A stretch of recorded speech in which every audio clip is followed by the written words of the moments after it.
The first of what will be 63 games in the Club World Cup kicked off this weekend, and here's a look at some of the results. Ahly and Inter Miami, Lionel Messi's side, playing to a 0-0 draw at Hard Rock Stadium in front of 60,000 plus. Champions League winners Paris Saint-Germain hammering Atletico Madrid in the final score of 4-0. Palmeiras and Porto playing to a 0-0 draw. Botafogo beating the Seattle Sounders at Lumen Field 2-1. And Bayern Munich, no, that is not a misprint, putting up 10 goals over the only semi-professional team in the tournament, Auckland City FC.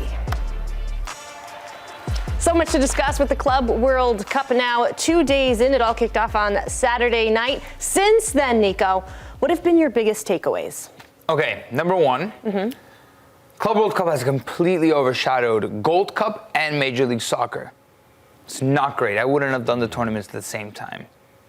I don't know if Club World Cup has anything to do with the U.S. not being able to pull not even 10,000 fans at best to the game yesterday, but it's too much football. It's too much. And it takes away from the other tournaments. Right. I'm sorry. I'm in shock. I just heard Nico Cantor say there's too much football. This is the man who watches 5 screens at once. This is headline stuff. And can I tell you why it's too much football? Especially coming from a person, for me, every game loses meaning. The teams are only playing for the money. They're not playing for the glory, they're playing for the money. It's not because at the end of the day you're going to walk away and everybody's going to be, oh, remember the Club World Cup winner? They're doing it because there's millions of dollars on that, life-changing money for a lot of these clubs. It feels like it's void of emotion, of soul, of reason, and it's just another shameless cash grab from the powers that be to put on more football, more tournaments. You're bringing football to everybody, but you're diluting the quality. In a summer of soccer, which is great, I don't want to complain, but it feels like the layman doesn't know where to look. And if they are going to look somewhere, it's not going to be towards the U.S. men's national team, and it's not going to be towards MLS. I never ever thought I'd hear myself say, just for a moment, playing devil's advocate in terms of Infantino and his vision, you're right, fortunes thrown at it.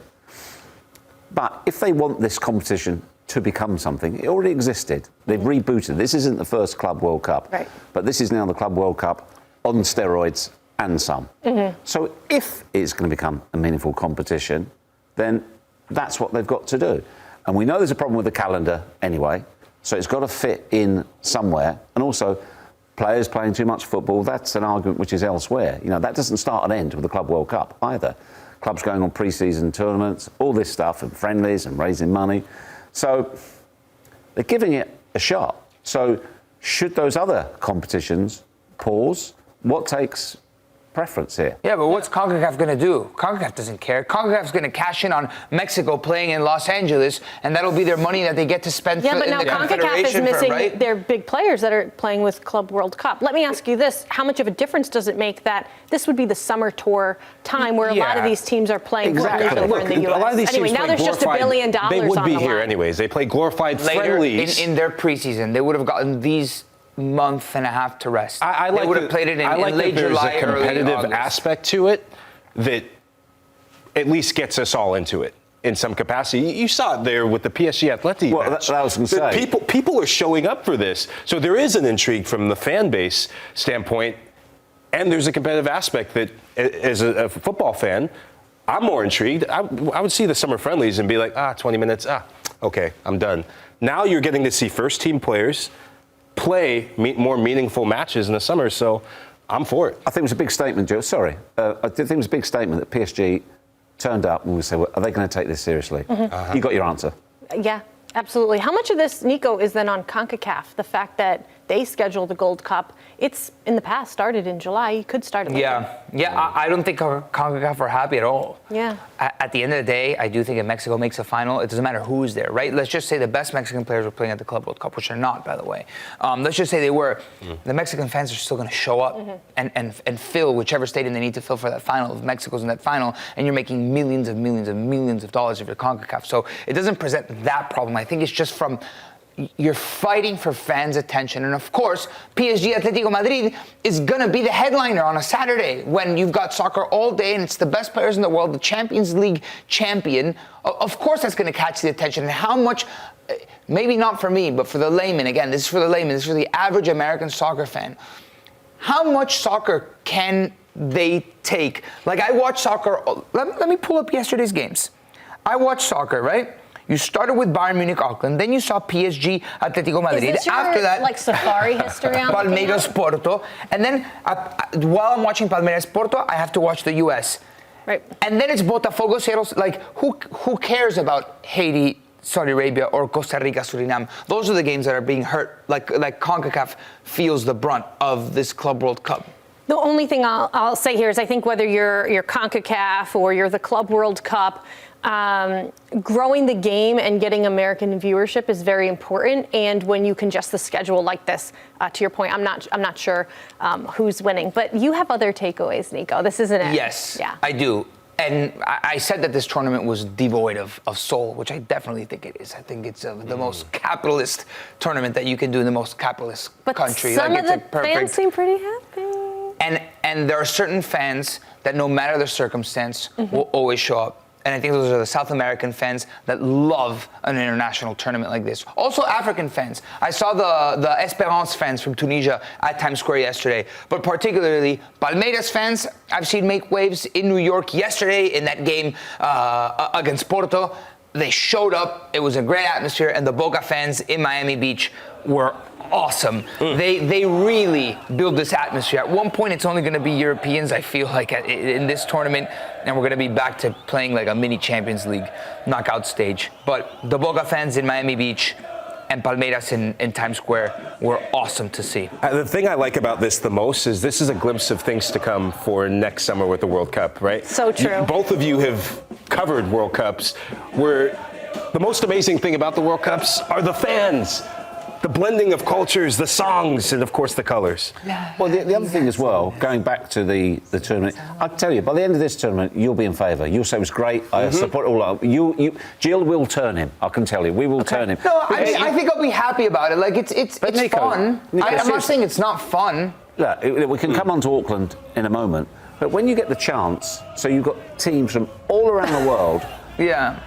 This stuff is brilliant. This stuff is absolutely brilliant. Otherwise, it's what you got, a Champions League, a Super League. Right. So to involve these other teams is a positive thing. Look, the thing that'll change it won't just be, if the competition's there. If Boca makes a run, I'm going to predict this right now. Get my crystal ball. Nico Cantor will have a Gianni Infantino wall banger on his wall if Boca makes and wins this final. No. No, I'll be happy for Boca, not for Gianni Infantino. That'll be all Boca. Like, Palmeiras can make a run. Like, I want to see Palmeiras, like, legitimately. I don't think Boca's going to make a good run because I don't think they're good enough. But, like, Palmeiras yesterday competed with Porto. Palmeiras probably should have beat Porto yesterday. If a team like that makes a run, it's like, yeah, it's great. It's a great window for South American teams. Like, I think only good can come of it. It's just for me philosophically how this tournament's been put together with the Saudi money, obviously, right?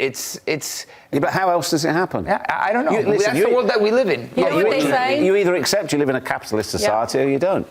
You know what they say? It takes money, honey. Yeah, it does. It takes money, honey. Oh, that might be your best But one. it's just it's I didn't come too up much. with it. It's from Southern Charm. It's like we have this fight between FIFA and UEFA. Like, UEFA has so many tournaments. On top of the Champions League, there's the Europa League, and now there's the Conference League. People don't know what to watch on a Thursday, right? And then you have FIFA, who wants to go toe to toe with UEFA for all of these matches that bring in so much money, and it's just more football and more football and more football, and fans have to pay more streaming services and where does that money go, though? And where does that money go? Who benefits? FIFA, I don't know, not us. And UEFA. And the players. And the players as well. So, but then the players, at what point, how much money can you give a player for him to run his body into the ground? So I'm going to give a different van's point on this. The accessibility to football clubs that you would never have accessibility to, right? Mamelodi Sundowns. I went to the PSL to watch a match. I went to South Africa and I got to see them play. And they made an impression on me. They're here in the United States. Some of those players are going to be in the World Cup next year for South Africa. We get a precursor to see some of the stars that are going to be, or stars of tomorrow that are going to be here a year from now because of this vehicle. So the accessibility of the reigning European champions going to Orange County, Irvine. There's no coincidence. That grows soccer, for me, that grows soccer in this country. No coincidence why FIFA chose US to host this tournament. This is, as you said, it's a precursor to the World Cup. This is the dummy run. Right. There is a very important relationship between this tournament and the World Cup. We're in the biggest soccer market in the world, I think, personally. We're the country that most consumes soccer from all around the world. In Europe, mostly people consume soccer from their own country. Here, everybody watches everything. Of course, it's a home run to have this tournament here, and it'll probably be in Saudi Arabia. Is it in Saudi Arabia confirmed? The next one after this, I'm not too sure, but the Confederations Cup can only do so much, right? I thought the Confederations Cup was awesome. I love the Confederations Cup. I'm with you. But this is, like you say, Jeff, this is a tournament of that ilk on steroids. And some strict creatine, and the steroids. Like, what type of creatine, brother? Like the nastiest type of creatine, because they're trying to. This is a heavy lift, and of course it's going to get eyeballs. It's more. My thing is just philosophically this tournament. I don't like one. You're absolutely right. Yeah. Saudi Arabia will host the 2034 World Cup, but in the now. There is a team smaller picture. There is smaller picture, scoring smaller levels of goals, and that is Auckland City FC, who is let's give them a little bit of a positive here. Yeah. You get $10 million for showing up. Yeah, amazing. Right? I don't know how it's going to work in their semi-pro setup, but that's a lot of money. I don't know. I don't know the breakdown. They lose 10-0 to Bayern Munich. Yeah. Should Auckland City FC be here? I don't know. Yeah. Completely honorable that they lost 10-0 to Bayern Munich. Absolutely honorable. I can't blame them. The goalkeeper made 7 saves. I can't blame them for anything. I don't know how. I feel like they should have gone through a qualifying phase to get to here. I'm with you. Like your semi-pro team in a professional setup, you're playing against one of the strongest teams in the world. Problem is, they've now got a target on their back. Who do they play next? Oof. And they'll be thinking, can we get more than 10? Yeah. Boca. Yeah. So next. If Boca don't score 11, are you going to be disappointed? I saw a meme that said, from a Boca fan that said, I'm not scared of Bayern. I'm scared of drawing 0-0 with Auckland City. Look, if Boca don't score 10, I just want to hear "Vive in un country." Yeah, no, I don't care. Auckland City has Benfica on Friday, and then Nico's Boca Juniors next Tuesday. The big group stage finale will be against Auckland City.